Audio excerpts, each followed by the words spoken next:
Ayan. Buksan na natin. Tapos na yung 8 minutes. Yun na, umuusok-usok na. Yan ha. Legit na legit ha. Init. Legit na legit po siya. Lutong-luto ha.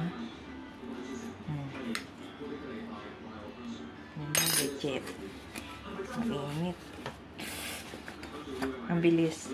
Hindi mo na kailangan ng pakulo ng tubig o iano sa pagluto sa apoy.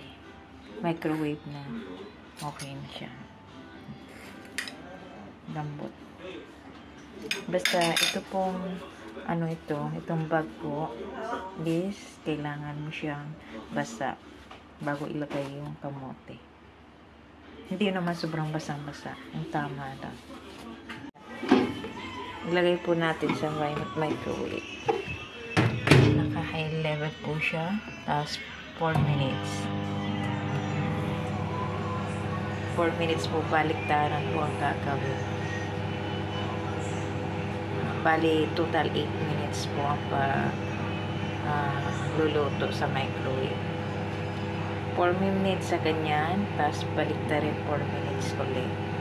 Mamaya po titingnan natin. Lutong-luto na yung kamote. Hindi na po kailangan luto sa apoy. Maglaga sa apoy. Hi guys, magluluto po tayo ng kamote. Para sa mga alaga kong baby aso. Lahat daw to. Bili amin. Wala po tayong gagamitin na microwave lang ang gamit natin. Basan po natin.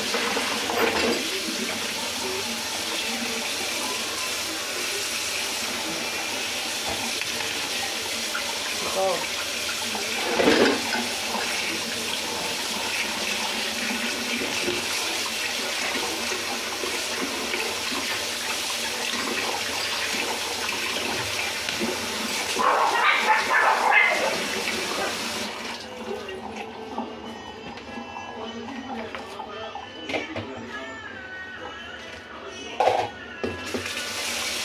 Ito po ang gamit natin sa microwave.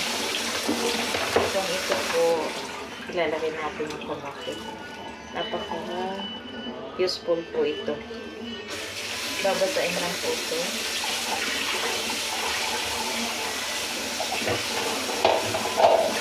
Babasain siya. Dapat basang-basa po.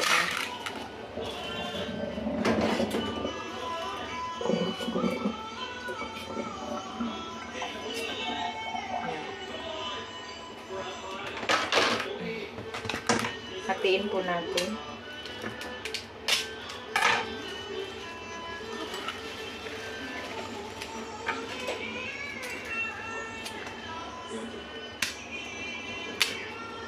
Hilaw po yan ha.